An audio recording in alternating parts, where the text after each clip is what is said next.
கல்யாண வீட்டு ஸ்டைலில் ஒரு சூப்பரான பொட்டேட்டோ பீஸ் மசாலா எப்படி செய்யறதுன்னு சொல்லிட்டு பார்க்கலாமா? அதை பண்றதுக்கு ஒரு பேன்ல 2 ஸ்பூன் ஆயில் ஆட் பண்ணிக்கோங்க. ஆயில் நல்லா ஹீட் பண்ணதும் 1 ஸ்பூன் கடுகு ஆட் பண்ணி, கடுகு நல்லா பொரிஞ்சதும் 1/4 ஸ்பூன் சோம்பு, கருவேப்பிலை, காயம் இதெல்லாமே ஆட் பண்ணி லைட்டா மிக்ஸ் பண்ணிட்டு குட்டி குட்டியா கட் பண்ண ஒரு பெரிய வெங்காயம் ஆட் பண்ணி நல்லா வதக்கிக்கோங்க. வெங்காயம் நல்லா வதங்கினதும் ஒரு 1/2 ஸ்பூன் இஞ்சி பூண்டு பேஸ்ட் ஆட் பண்ணி அதோட ராஸ்மெல் போற வரைக்கும் அதை நல்லா வதக்கிக்கோங்க.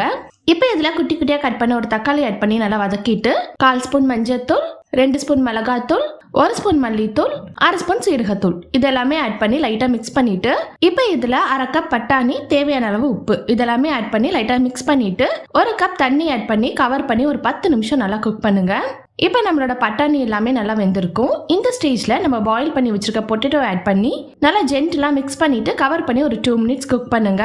ஃபைனலா கொஞ்சம் கொத்தமல்லி தூவி இறக்குனீங்கன்னா நல்ல சூப்பரான கல்யாண வீட்டு ஸ்டைல் உருளைக்கிழங்கு பட்டாணி மசாலா ரெடி. கண்டிப்பா ட்ரை பண்ணி பாருங்க. தேங்க்யூ.